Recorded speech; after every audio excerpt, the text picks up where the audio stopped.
On October of 2020, Aiden Zabermore was released on bonds. He came to my home and he killed my grandson in this very backyard, in this very spot. He came here and intentionally to shoot my grandson. He put 2 bullets into my home, shot my grandson several times. 2 bullets went into this home where the deputy lived, and my grandson died because of his action. And he was released on bonds after he planned this murder. After he was released, he contacted my grandson, my minor grandson, and he was still out, he is still out on bonds. There's no justice, and I feel this is not no justice. I want justice to be served. My family hurts every day because my grandson is no longer with me. My grandson was loved by his family and by the community. My grandson, my grandkids were in the home. There were 9, 7, and 6. The last time memory they have of their cousin was watching him through the window as he lie here dying. Every time I come out my door, I'm going to remember my grandson on the ground. We suffer every day because of what he took from us.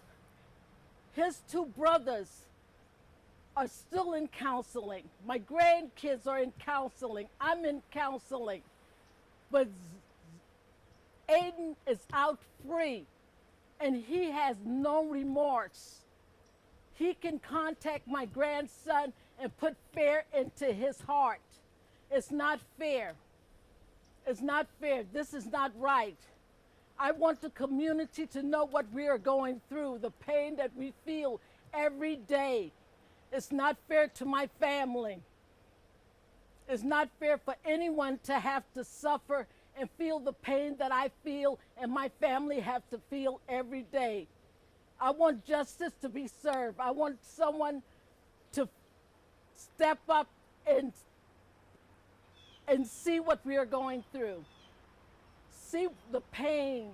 This is not fair to anyone. No one should have to live this way. No one should have to feel the pain that I'm feeling.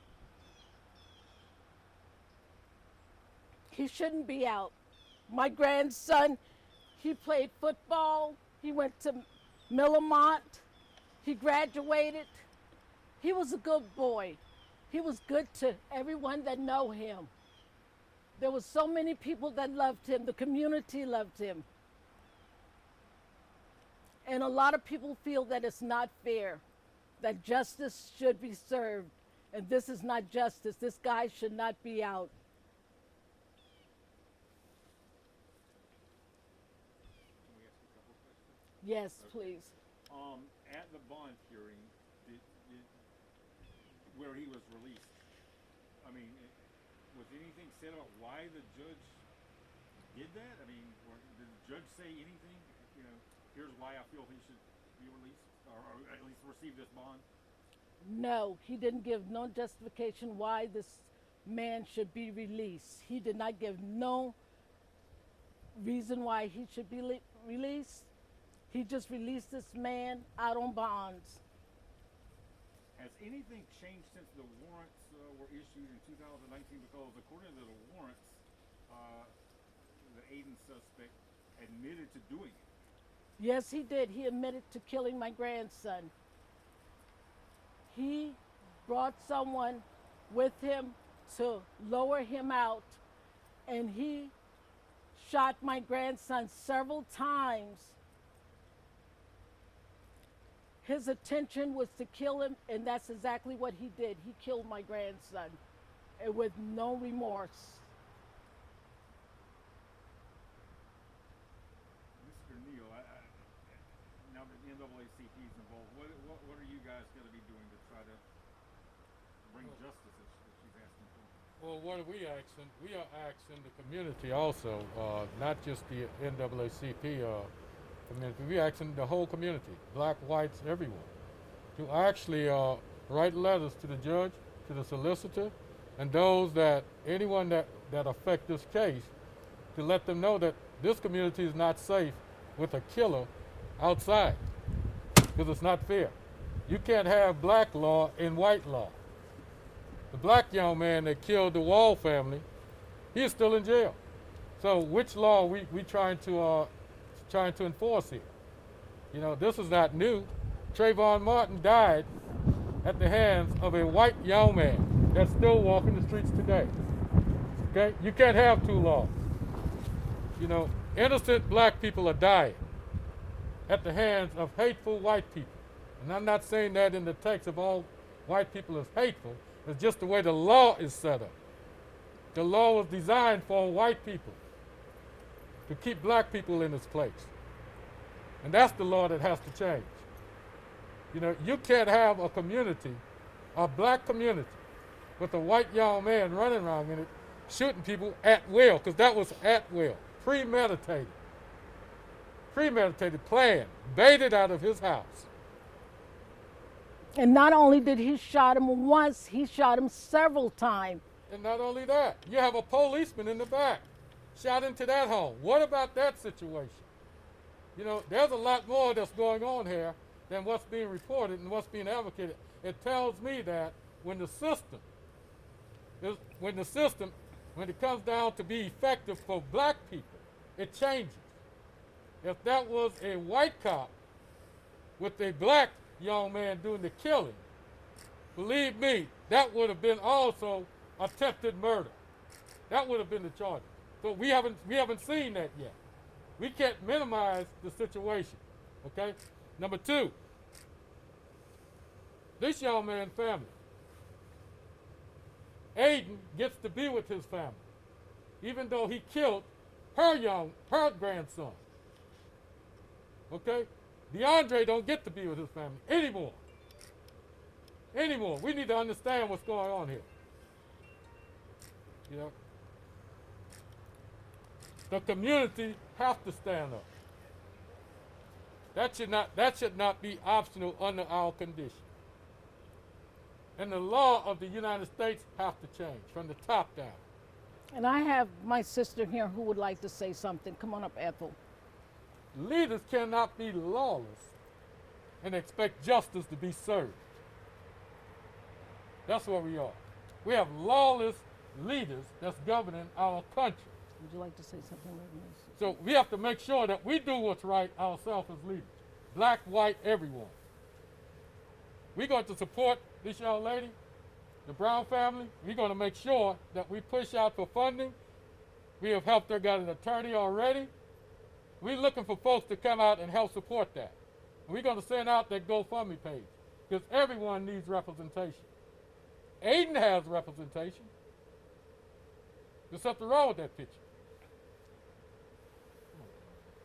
Can you say and spell your name before you talk? Just so we can get it right.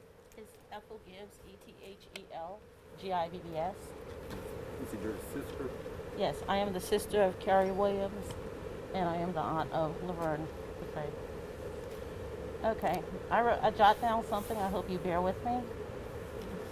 The man that killed the two ladies in the church in Conway did not and should not receive bail. Just step a little closer to her. The man So that the mic killed can pick it up. the Can you Praying step like just- family in Charleston should not and did not receive bail. The man that killed the children trying to get an education did not and should not receive bail. The young man that killed Deondre Brown should not and shouldn't have received bail. All of these things have something in common. They all were premeditated murders.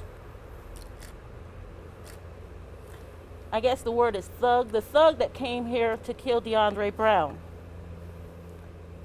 After he shot Deondre, he pursued him as Deondre ran to warn his family members to get them to safety. He did not fall behind after the first shot. He pursued him, shooting into houses. And his word prior to this event, this evil event, was that I'm going to kill Deondre, I'm going to kill his grandmother and whoever's in the house, and I don't care if I die. So with saying that, if he didn't care if he died then, he shouldn't care to be free now. I know that the judge, when he released him, gave him orders not to contact the family. Well, he did. And when he contacted the family, he should have been arrested and put back into jail. Nikki Haley once said that evil struck South Carolina and the community came together. Well, when Deondre Brown was killed, the community came together. There was people of all colors that came and showed their support. This person being out on bail is a threat to the community, not only to this family. His mother said in the grocery store, Aiden's mother said in the grocery store, I am so glad and happy he's home for the holiday. Well, my sister will never have him, Deondre, home for the holiday. His mother would never have him home for the holiday. Our life is void because we will never have him home for another holiday. Not saying negative things about his mother because I'm pretty sure every mother loved their child. But the facts remain.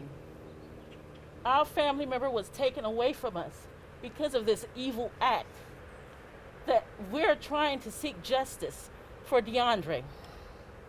Not only we're trying, we are demanding justice for Deondre. We've gathered here and we'll continue to gather here. This is not, I see it as a black or white thing. This is an injustice thing. We need justice for all. It doesn't matter if Deondre was white or black. Justice is for all people, all Americans. And that's what we're seeking, to get justice for all. My great professor once told me, the late Gary Spencer, he told me, he said, you know, our system, our justice system is the best we have. You know, it's not always right, but it's something we have to depend on, that justice will prevail. And we're asking for justice on the behalf of Deondre Brown. Thank you. This is my Reverend from Mount Zion Baptist Church in Paulus Island, deacon from Mount Zion Baptist Church, Reverend Nelson. He would like to say something. First of all, I'm a deacon in the church, not a minister. My father was the late Reverend Nelson. But we come to support our sister here today because the scale of justice is not balanced. That scale should be balanced for all Americans, but it's tilted. It is tilted. And here we see a family suffering because of the scales of justice being unbalanced. In the United States, they ask us to pledge allegiance to the flag. And that latter clause says, with liberty and justice for all. I stand to tell you that that is not correct. There is not justice for all. As we look at what is happening in the world today, we are not seeing justice for all. In the state of South Carolina, they had a law that said, the hands of one are the hands of all. That's not happening in this situation. So we plead with the media, the community, and everybody else that you help us to seek justice, not just for Deondre, but justice for all mankind, that everybody is treated equally. When our founding fathers wrote the Constitution, they said all men are created equal. Well, if we are created equal, we want to be respected as though we are equal. One law for all mankind. Not one for the rich, not one for the poor, not one for the whites, not one for the blacks. We want everything to be on the same level. Thank you. Carrie, would you like to say something? Okay, would anyone else like to say anything? Okay. Just another quick question. You Okay. gonna say something? Yes. Oh, okay, then I'll ask that question. My name is Jerome Johnson. I'm from Andrews, which I'm a part of Georgetown County. And I'm here to see that this family gets justice. We need to do the right thing. And if the community can get behind this family and push them more, let's get behind them and push them more. And monetary, need anything else. Thank you. You said that the suspect contacted your other grandchild after. Do you know what was said? What he told him? What he did is he contacted him on Snapchat. I think it was Snapchat, and he contact him like a face, like he did a friend request, and then he took it down, and then he sent out another friend request, and then he took it down. It was as though he was taunting him to say, "Hey, I'm out." He did this the second day he was out, that he wanted to just show the family, "Hey, I'm out now," letting them know that he was out. He was taunting the family. That's exactly what he did. And that was showing me that this guy has a mental issue, that he has problem. He shouldn't be out. That terrified my 15-year-old grandson. It terrified him.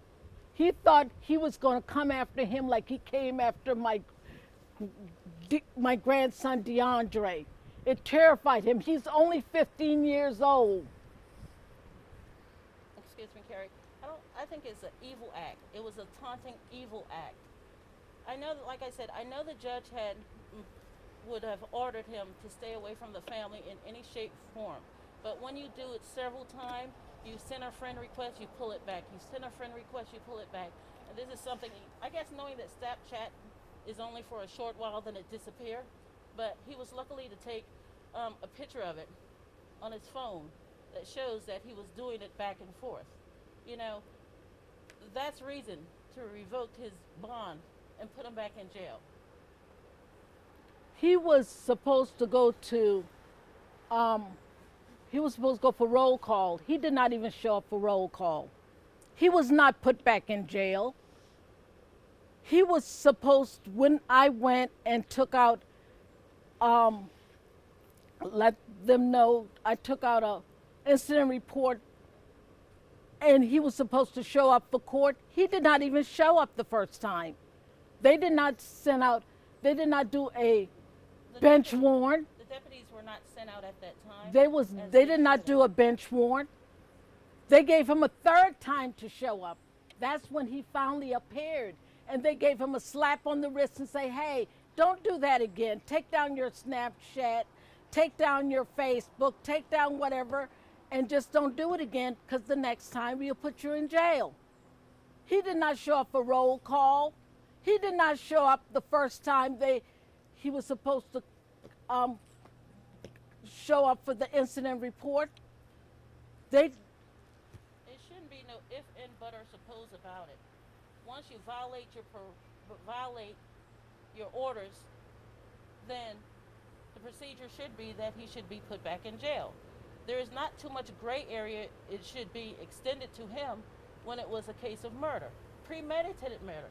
So therefore, when he did this act and, contact him several times on Snapchat, he should have been put back in jail at that point.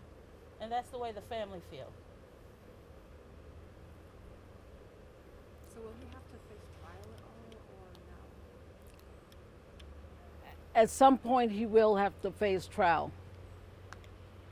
He will have to face trial. We're trying to do what's right now. We can't wait until the court date to come in and hope that everything goes right at that court date. We're trying to bring it to the public and to the community what's going on now.